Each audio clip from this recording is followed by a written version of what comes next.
નમસ્કાર દર્શક મિત્રો, મંતવ્ય ન્યૂઝ સાથે હું છું શિવાંગીની. નજર કરી મહત્વના સમાચાર પર વાત કરી. આરોગ્ય મંત્રી ઋષિકેશ પટેલ પ્રેસ કોન્ફરન્સ કરી રહ્યા છે. સીધા જઈશું તે તરફ. એવા કેસો હતા. ત્રીજી લહેરની અંદર પીક ઉપર જવાની તૈયારી થતી હોય એ પ્રકારનો ઉછાળો આપણને જોવા મળ્યો.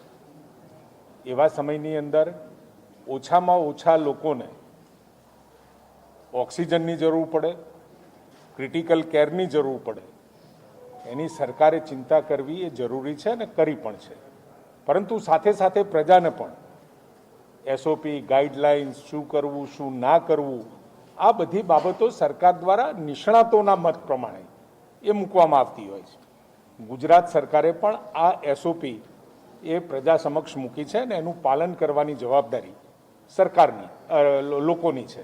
અને સરકાર એ આ જે દર્દીઓ હોય એમને વધુમાં વધુ ઉત્કૃષ્ટ સેવાઓ કેવી રીતે આપી શકાય એની ચિંતા કરવાની હોય. પરંતુ ઓછામાં ઓછા દર્દીઓ સંક્રમિત થાય અને સંક્રમિત થાય તો જેમ બધા જ નિષ્ણાતોએ કહ્યું કે આ વખતનો જે વાયરસ છે ઓમિક્રોન એ માઇલ્ડર ફોર્મમાં છે અને એ ખૂબ મંદ હોવાના કારણે ખૂબ આપણને કેઝ્યુલિટી જોવા મળતી નથી. પરંતુ જો આપણે સોશિયલ ડિસ્ટન્સિંગ ના પાડીએ, માસ્ક ના પહેરીએ અને વેક્સિનેશન ના કરાવીએ તો સ્વાભાવિક જે ઘરની અંદર દરેક ઘરની અંદર આપણા વયસ્ક લોકો હોય, એલ્ડર લોકો હોય અને વૃદ્ધાવસ્થાની અંદર નાના મોટા દર્દો પણ એમને થયા હોય તો એમને બચાવવાની, એમને કોઈ મોટી મુશ્કેલીઓ પેદા ના થાય એની પણ આપણી સૌની જવાબદારી છે.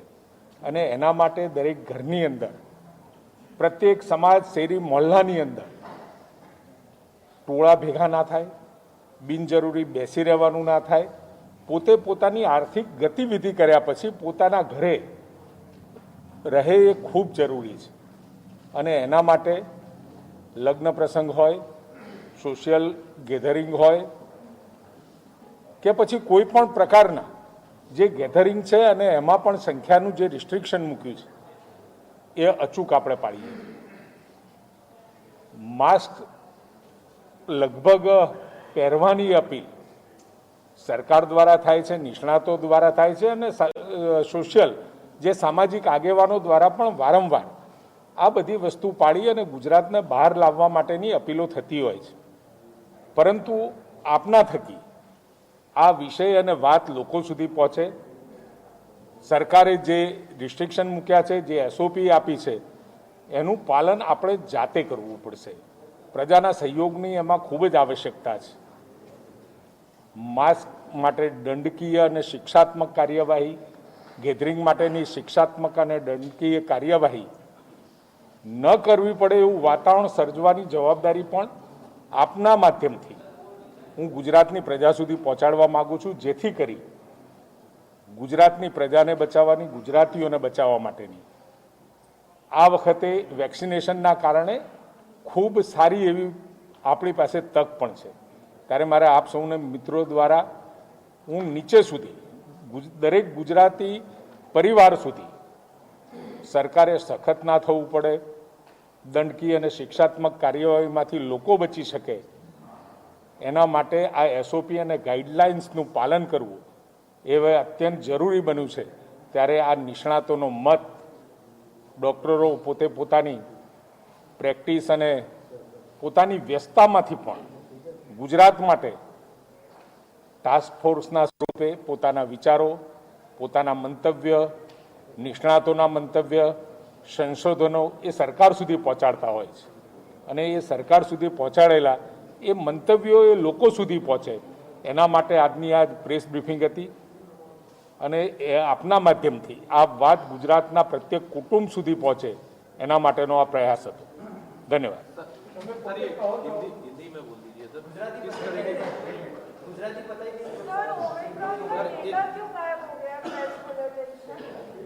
सॉरी,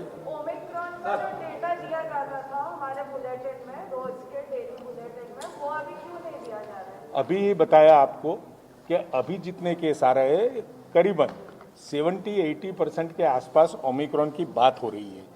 एक को हुआ, दूसरों को हुआ, अपने पूरा परिवार उसकी चपेट में आ गया.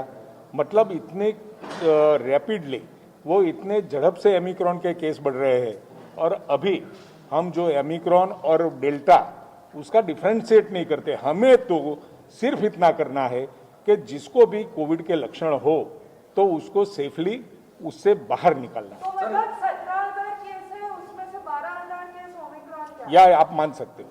સર એ बताइए जिस तरह की એસઓપી જે રીતના કેસીસ વધતા જાય છે અને આજે ગુજરાત કોવિડ ટાસ્ક ફોર્સે એવી ચેતવણી પણ આપી છે કે ભાઈ જાન્યુઆરીના અંત પહેલા ગુજરાતમાં 50,000 ઉપરથી પણ વધુ કેસો આવે એવી શક્યતા છે। એક બાજુ આપણે સ્લોગન આપે છે જાન છે જાન, બીજી બાજુ આપણે આર્થિક ગતિને બી પ્રોત્સાહિત આપવા માટે પ્રયત્નશીલ રહ્યા છે। તો હવે નવી એસઓપીમાં હજુ નવા કોઈ કડક નિયંત્રણો આવવાના છે કે નહીં? દરેક વિષય અને વિચાર અને નવી એસઓપી એ પરિસ્થિતિ પ્રમાણે એનો નિર્ણય લેવાતો હોય છે। પરિસ્થિતિ અત્યારે 17,000 છે। 20મી 21મી તારીખ સુધીમાં હાલ જે ગાઈડલાઇન્સ છે અને આ પણ જે ગાઈડલાઇન્સ આપવામાં આવી છે એ એમને વિચાર કે ચર્ચા કર્યા સિવાય અથવા તો નિષ્ણાતોના મત વગર આપવામાં આવી નથી। એટલે વખતો વખત પ્રસંગો બદલતા રહે, જેમ જેમ સમય બદલાતો જાય અને કેસની જેમ ગંભીરતા દેખાય એ પ્રમાણે સરકારે પણ કડક થવું પડે અને સરકારેની સાથે પ્રજાએ પણ આ વાત સમજી અને પોતાના રૂટીન વ્યવહારમાં, જીવન વ્યવહારમાં અપનાવી જ પડે। फिलहाल जैसे 17,000 केस पूरे देश में आ रहे हैं, पूरे राज्य में आ रहे हैं, उसको देखते हुए कई तज्ञ ऐसा बोल रहे हैं कि केसों की संख्या 30,000 और 50,000 की हो सकती है। इसको लेकर आप क्या कहेंगे? क्योंकि जितने टेस्टिंग हो रहे हैं उस हिसाब से आंकड़े सरकार की तरफ से पेश हो रहे हैं। एक्चुअल आंकड़ों को लेकर क्या कहेंगे? क्योंकि सुप्रीम कोर्ट ने भी एक चिंता हमारे आंकड़े तो जो है वो है सच्चे। हमने जो सरकारी और प्राइवेट हॉस्पिटल से जो डेटा प्राप्त होते हैं उसके हिसाब से ये सब फिगर आ रहे हैं। अभी अभी बात हुई, सेल्फ भी लोग अपने टेस्टिंग करवा रहे हैं। अगर वो टेस्टिंग करवाने के बाद रजिस्टर्ड नहीं होते तो फिर वो आंकड़े हमारे पास नहीं आते। लेकिन हमारा आग्रह है कोई भी डॉक्टर हो अपने वहाँ कोविड की, और कोई भी माइल्ड हो या सीवियर भी हो, क्रिटिकल केयर में भी जाने वाला कोई भी पेशेंट हो तो उसका रजिस्ट्रेशन जरूर करवाए, जिसकी वजह से अगले समय में इसकी स्ट्रेटेजी बन सके और कोविड की लड़ाई में ये सब आंकड़े मदद में आते हैं। मृत्यु का जो आंकड़ा है उसको सर रिवाइज करेंगे आप लोग कभी? सॉरी, कोविड से जो मरने वाले की संख्या है वो जिसको कॉम्पेंसेशन दिया है वो काफी ज्यादा है। और जो सर सुप्रीम कोर्ट में अभी मेरी बात सुन लो। आज जो हम बात कर रहे हैं वो लोगों तक इस रोग के बारे में, इस संक्रमण के बारे में सही में उसको मालूमात हो, और मालूमात होने के बाद उसके इलाज के लिए क्या करना चाहिए, क्या नहीं करना चाहिए, हम ऐसे कोई सवाल न पूछे कि जिसकी वजह से पैनिक भी बढ़े। अलग से बाद में बात सर मेरा सवाल सर ये है कि सुप्रीम कोर्ट में गुजरात सरकार ने स्वीकारा है कि तकरीबन 90,000 मौतें का जो कंपनसेशन है वो गुजरात सरकार ने दिया है। करीबन 90,000 अर्जियां आई है, उसमें से 60,000 दिया भी है। जो सुप्रीम कोर्ट ने बोला है और जैसे उसने डायरेक्शन दिए उस हिसाब से दे रहे हैं।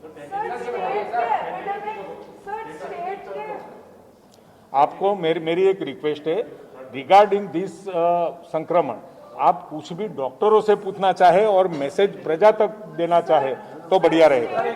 सर गुजरात सरकार ने क्या तैयारियां की है कोविड को ये थर्ड वेव को लेकर? हिंदी में बार पहले भी मैंने बताया है, करीबन 1 लाख के आसपास ऑक्सीजन बेड अपने पास हैं। 16,000 आईसीयू और वेंटिलेटर बेड है, ऑक्सीजन कॉन्सेंट्रेटर भी है, पीएसए प्लांट भी है। सब जगह गुजरात के हर कोने में ऑक्सीजन की जरूरत पड़े तो उसको हम पेशेंट को ट्रीट कर सके, ऐसा पूरा इंफ्रास्ट्रक्चर पीएम केयर के माध्यम से, जो प्रधानमंत्री जी ने हमें पीएसए प्लांट दिए, कॉन्सेंट्रेटर दिए और दूसरी भी व्यवस्था के लिए जो सहायता की है उसके हिसाब से हमने पूरी तैयारी कर दी है। लेकिन चिंता एक बात की है, ये जो केस बढ़ रहे हैं, नंबर ऑफ केसेस बढ़ रहे हैं, जैसे डॉक्टरों ने बताया कि पीक एकदम झड़प से होने से संख्या जितनी बढ़ती है उसके हिसाब से ऑक्सीजन की जरूरत हम हर रोज स्टडी भी कर रहे हैं कि कितने केस आ रहे हैं, कहाँ तक जाएंगे, और ऑक्सीजन वाले बेड की कितनी रिक्वायरमेंट रहेगी, ये पूरा अभ्यास करके आज की तारीख में हम पीक और फॉल दोनों में ऑक्सीजन बेड और जो लास्ट टाइम जो हुआ था सेकंड वेव के दरमियान ऐसी परिस्थिति नहीं होगी, ऐसी मुझे उम्मीद है। लेकिन ये उम्मीद मुझे प्रजा की ओर से भी ये सब बातें जो डॉक्टरों ने बताई और हम बता रहे हैं वो थोड़ा पालन कर रहे, और आपके हिसाब से भी और आपके माध्यम से भी लोगों तक ये मैसेज पहुंचाए, उसके लिए आपका भी शुक्रिया अदा करूं। બંધ કરવાની પણ અત્યારે માંગ ફરીથી ઉઠી છે, તો શું કોલેજના વર્ગો અને સ્કૂલમાં જે 10 થી 12 ના જે વર્ગો છે એને બંધ કરવાને લઈને કોઈ નિર્ણય થઈ શકે છે? કારણ કે અત્યારે કેસોની સંખ્યા સતત વધી છે, પીક તરફ જઈ રહ્યા છે. અત્યારે એવો કોઈ નિર્ણય થયો નથી, પરંતુ જે રીતની પરિસ્થિતિ છે ને, મેં પહેલાં પણ કહ્યું એમ પરિસ્થિતિ આધીન જ કોઈ પણ નિર્ણય લેવાતો હોય છે. सर अभी ऑक्सीजन रिक्वायरमेंट कितना है? मुझे टेस्टिंग को लेकर कई सवाल हैं। गुजरात में कई ऐसे बूथ है जहाँ पर किट कम हो जाती है तो लोग बिना टेस्ट किए वापस जा रहे हैं। क्या आप ये बता सकते हैं कि पिछले 3 दिनों में राज्य में कितने टेस्ट हुए? કેટલા હશે? 3 લાખ કાલે एक अंदाजित 31 लास्ट 3 दिन में करीबन 97 हर रोज एवरेज 1 लाख के आसपास, 1 लाख थी ऊपर 1 लाख से ऊपर. गई काले 1,30,000 સરકાર પ્રજા સમક્ષ સોશિયલ ડિસ્ટન્સ અને માસ્કની અપીલ કરી રહી છે. આશા રાખી રહી છે કે સોશિયલ ડિસ્ટન્સ રાખીને માસ્ક પહેરીને ફરે, પરંતુ બાકીના જ ભાજપના ઉપપ્રમુખના દિયરના લગ્નમાં સોશિયલ ડિસ્ટન્સના ધજાગરો ઉડ્યા અને માસ્ક પણ નથી પહેર્યું. ભાજપ હોય કે કોંગ્રેસ હોય, કોઈ પણ રાજકીય પક્ષ હોય, એનજીઓ પણ હોય, સામાજિક સંસ્થાઓ પણ હોય, ધાર્મિક સંસ્થાઓ હોય, બધાએ જ આ પાળવું પડે, અને જેને પણ ન પાળ્યું હોય એ ક્ષમ્ય નથી, એવું મારું વ્યક્તિગત માનવું છે. કાર્ય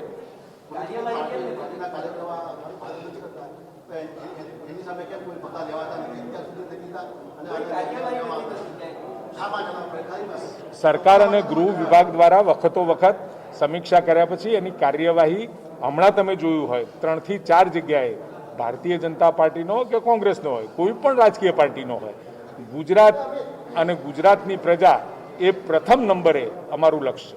सर अभी ऑक्सीजन रिक्वायरमेंट कितना है स्टेट में?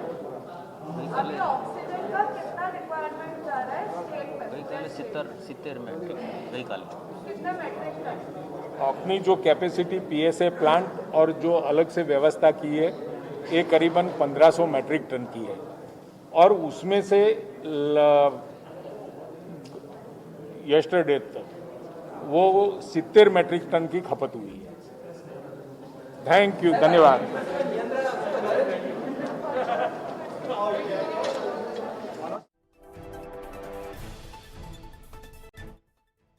તબીબો સાથે ચર્ચા કરવામાં આવી અને સાથે જ આરોગ્ય મંત્રી ઋષિકેશ પટેલ પણ તેમાં ઉપસ્થિત રહ્યા હતા, અને સાથે જ તેમણે તમામ જે મીડિયા દ્વારા પૂછવામાં આવેલા તમામ પ્રશ્નોના જવાબ પણ આપ્યા. ભાજપે કેટલાક કાર્યક્રમો પણ રદ કર્યા છે. કોવિડની પરિસ્થિતિ પ્રમાણે એસઓપીમાં ફેરફાર કરવામાં આવશે. કોઈપણ પ્રકારના મેળાવડાથી દૂર રહો તે માટે અપીલ કરવામાં આવી છે. સંક્રમણ રોકવા માટે રસીકરણ મોટું હથિયાર છે. લોકો કોરોનાને સામાન્ય ફ્લૂ ન સમજે. ગુજરાતમાં દરેક 5મી સેકન્ડે એક વ્યક્તિ સંક્રમિત હાલ થઈ રહ્યો છે. 68% ઓમિક્રોનના કેસ નોંધાયા છે. ગુજરાતમાં પણ કોરોનાના કેસો વધી રહ્યા છે. તેને લઈને રિવરફ્રન્ટ હાઉસ ખાતે ખાસ બેઠક બોલાવવામાં આવી હતી. કોવિડ ટાસ્ક ફોર્સના તજજ્ઞો સાથે ચર્ચા કરવામાં આવી હતી. ઓમિક્રોન માટે હાલમાં સ્પેસિફિક કોઈ દવા નથી શોધાઈ, જેના કારણે વધુને વધુ મેળાવડા ન યોજવા જોઈએ. રાજકીય મેળાવડા પર ઋષિકેશ પટેલનું નિવેદન. આવા મોટા મેળાવડા કરવા યોગ્ય નથી તેવું પણ તેમણે જણાવ્યું હતું. તો બીજી તરફ જે રીતે ગુજરાતમાં ઓમિક્રોન સૌથી વધુ ફેલાઈ રહ્યો છે અને ઓમિક્રોનની હજુ સુધી કોઈ પર્ટિક્યુલર દવા નથી શોધાઈ, ત્યારે આપણી પાસે અન્ય કોઈ વિકલ્પ નથી. આ ઉપરાંત ડાયાબિટીસ કે બીપીના પેશન્ટને વધુ ધ્યાનમાં રાખવાની જરૂર છે. તો બીજી તરફ રાજકીય મેળાવડા પર ઋષિકેશ પટેલે નિવેદન આપ્યું છે. આવા મોટા મેળાવડા કરવા યોગ્ય નથી. ઋષિકેશ પટેલ આ અંગે પ્રેસ કોન્ફરન્સ યોજી અને માહિતી આપી હતી. આવા મોટા મેળાવડા કરવા યોગ્ય નથી. માસ્ક અને સેનિટાઈઝરનો ઉપયોગ કરવો. કોરોનાની ગંભીરતાને સમજવાની જરૂર છે. મોટાભાગના ગુજરાતીઓએ રસી લઈ લીધી છે. કોરોનાની ગંભીરતાને સમજી અને હજુ પણ વધુને વધુ લોકો જે બાકી હોય તેઓ રસી લઈ લે. માસ્ક અને સેનિટાઈઝરનો ઉપયોગ કરવો, બિનજરૂરી બહાર નીકળવાનું ટાળવાનું પણ તેમના દ્વારા કહેવામાં આવ્યું છે. લોકોએ સ્વયં શિસ્ત જાળવવાની જરૂર છે. ગુજરાતના દરેક ખૂણે ઓક્સિજન પ્લાન્ટ પણ ઉપલબ્ધ છે તેવું પણ તેમણે જણાવ્યું છે. ત્રીજી લહેરની પીક તરફ ગુજરાત આગળ વધી રહ્યું છે, ત્યારે કોઈપણ પ્રકારના મેળાવડાથી દૂર રહેવું, પરિસ્થિતિ પ્રમાણે એસઓપીમાં ફેરફાર કરવામાં આવશે તેવું પણ તેમણે જણાવ્યું છે.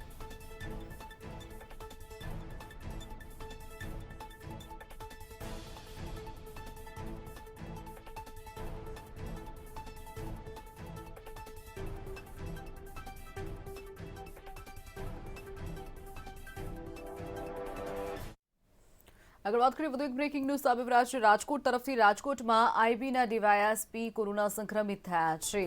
એસએમ ધાંધલ કોરોના સંક્રમિત થયા છે. ડીવાયએસપી સહિત પરિવારના 5 સભ્યો કોરોનાના સંક્રમણમાં આવ્યા છે. તમામ સભ્યો હોમ આઇસોલેટ થયા છે. આઈબીના ડીવાયએસપી છે એસએમ ધાંધલ, જેઓ કોરોનાના સંક્રમણમાં આવ્યા છે. ડીવાયએસપીની સાથે સાથે તેમના પરિવારના 5 સભ્યો પણ કોરોનાના સંક્રમણમાં આવ્યા છે. તમામ સભ્યોને હોમ આઇસોલેટ કરી દેવામાં આવ્યા છે. રાજકોટના આઈબીના ડીવાયએસપી એસએમ ધાંધલ કોરોના સંક્રમિત થયા છે.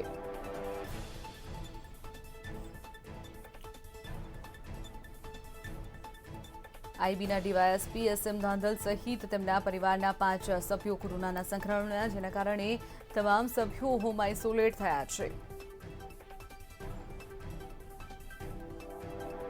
ઉલ્લેખનીય છે કે પોલીસમાં પણ જે રીતે કોરોના વકરી રહ્યો છે, ત્યારે રાજકોટના આઈબીના ડીવાયએસપી એસએમ ધાંધલ કોરોના સંક્રમિત થયા છે. ડીવાયએસપી સહિત પરિવારના અન્ય 5 સભ્યો પણ કોરોનાની ઝપેટમાં આવ્યા છે, જેના કારણે તમામ સભ્યો હોમ આઇસોલેટ થયા છે.